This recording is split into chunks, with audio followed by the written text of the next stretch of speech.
ನಮಸ್ಕಾರ, ಹೇಗಿದ್ದೀರಾ ಸ್ನೇಹಿತರೆ? ಇವತ್ತು ಕರ್ನಾಟಕದಲ್ಲಿ ಒಂದು ಬಹುದೊಡ್ಡದಾದಂತಹ ಎರಡು ಘಟನೆಗಳು ನಡೆದಿದೆ. ಅದೇನು ಅಂತ ಹೇಳಿದ್ರೆ, ಒಬ್ಬ ಹಾಲಿ ಮುಖ್ಯಮಂತ್ರಿ ಅಂದ್ರೆ ನಮ್ಮ ಸಿದ್ದರಾಮಯ್ಯನವರು, ಇನ್ನೊಬ್ರು ಮಾಜಿ ಮುಖ್ಯಮಂತ್ರಿ BS ಯಡಿಯೂರಪ್ಪ, ಇಬ್ಬರಿಗೂ ಕೋರ್ಟ್ ಇಂದ ಬಹುದೊಡ್ಡದಾದಂತಹ ರಿಲೀಫ್ ಸಿಕ್ಕಿದೆ. ಅಂದ್ರೆ ತಾತ್ಕಾಲಿಕ ರಿಲೀಫ್ ಇದು. ಸಿದ್ದರಾಮಯ್ಯನವರ ವಿರುದ್ಧ ಮುಡಾ ಹಗರಣಕ್ಕೆ ಸಂಬಂಧಪಟ್ಟಂತೆ CBI ತನಿಖೆ ನಡೆಸಬೇಕು. ಯಾಕಂದ್ರೆ ಈಗ ಲೋಕಾಯುಕ್ತ ತನಿಖೆ ನಡೀತಾ ಇದೆ.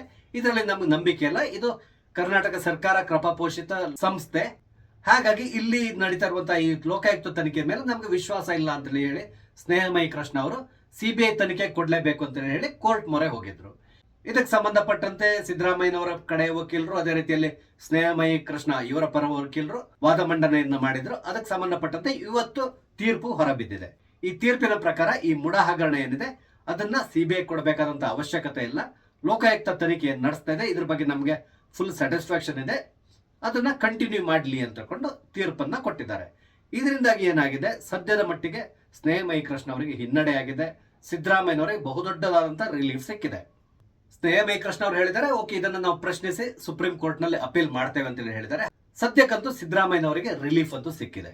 ಅದ್ರ ಜೊತೆಯಲ್ಲಿ ಬೀಸುವ ದೊಣ್ಣೆ ಅಂತ ಕೂಡ ತಪ್ಪಿಸ್ಕೊಂಡಿದ್ದಾರೆ. ಅದು ಏನು ಅಂತ ಹೇಳಿದ್ರೆ, ಒಂದ್ ವೇಳೆ ಇವ್ರ ವಿರುದ್ಧ CBI ತನಿಖೆ ನಡೆಸಬೇಕು ಅಂತ ಹೇಳ್ಕೊಂಡು ಏನಾದ್ರೂ ಆರ್ಡರ್ ಬಂದಿದ್ರೆ ಇವರ ಪಕ್ಷದ ಒಳಗಡೆಯಿಂದಾನೇ ಇವ್ರ ಮೇಲೆ ಬಹುದೊಡ್ಡದಾದಂತ ಪ್ರೆಷರ್ ಬೀಳಲಿ ಪ್ರಾರಂಭ ಆಗ್ತಾ ಇತ್ತು. ಅಂದ್ರೆ ರಿಸೈನ್ ಮಾಡಿ ಅಂತಕೊಂಡು ಪ್ರೆಷರ್ ಹಾಕ್ಲಿಕ್ಕೆ DK ಶಿವಕುಮಾರ್ ಅವರು ತಯಾರಾಗಿದ್ರು. ಅದಕ್ಕೆ ಏನೆಲ್ಲ ಬೇಕೋ ಎಲ್ಲ ವ್ಯವಸ್ಥೆಯನ್ನು ಅವ್ರು ಮಾಡ್ಕೊಳ್ತಾ ಇದ್ರು.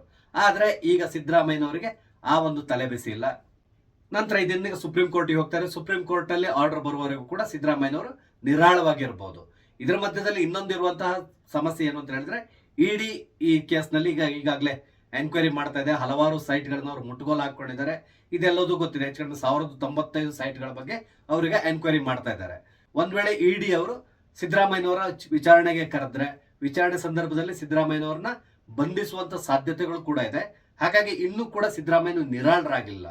ಇಡಿ ಮುಖಾಂತರ ಇವ್ರನ್ನ ಬಂಧಿಸುವಂತ ಸಾಧ್ಯತೆಗಳು ಕೂಡ ಇದೆ. ಒಂದ್ ವೇಳೆ ಇಡಿ ಮುಖಾಂತರ ಇವ್ರು ಬಂಧನಕ್ಕೊಳಗಾದ್ರೆ ಆಗ ಕೂಡ ಸಿದ್ದರಾಮಯ್ಯನವರು ರಿಸೈನ್ ಮಾಡ್ಬೇಕಾಗಿ ಬರಬಹುದು. ಆದ್ರಿಂದ ಸಿದ್ದರಾಮಯ್ಯನವರಿಗೆ ಇದು ತಾತ್ಕಾಲಿಕ ರಿಲೀಫ್ ಅಂತ ಹೇಳ್ಬೋದು. ನಂತರ ಇನ್ನೊಂದು ಯಡಿಯೂರಪ್ಪನವರಿಗೆ ಸಂಬಂಧಪಟ್ಟಿದ್ದು.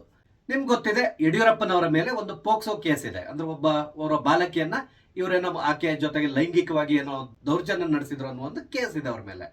ಈ ಕೇಸ್ಗೆ ಸಂಬಂಧಪಟ್ಟಂತೆ ಹೈಕೋರ್ಟ್ ನಲ್ಲಿ ಇವತ್ತು ಯಡಿಯೂರಪ್ಪನವರಿಗೆ ನಿರೀಕ್ಷಣಾ ಜಾಮೀನು ಸಿಕ್ಕಿದೆ. ಅಂದ್ರೆ ಸದ್ಯದ ಮಟ್ಟಿಗೆ ಅವರು ಬಂಧನದ ಭೀತಿಯಿಂದ ಹೊರಗಡೆ ಬಂದಿದ್ದಾರೆ. ಈ ರೀತಿಯಾಗಿ ಯಡಿಯೂರಪ್ಪನವರಿಗೂ ಕೂಡ ಸದ್ಯಕ್ಕೆ ಒಂದು ಜೀವದಾನ ಸಿಕ್ಕಂತಾಗಿದೆ.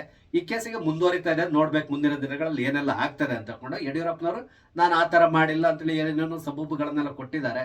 ಆದ್ರೆ ಸದ್ಯಕ್ಕೆ ಈಗ ಪ್ರಕರಣ ಕೋರ್ಟ್ ನಲ್ಲಿ ಇರೋದ್ರಿಂದ ಕೋರ್ಟ್ ಇಂದ ಮುಂದಿನ ಆದೇಶಗಳು ಹೇಗೆ ಬರ್ತದೆ, ಏನಾಗ್ತದೆ ಇದನ್ನ ನಾವು ಕಾದ್ ನೋಡ್ಬೇಕಾಗಿದೆ.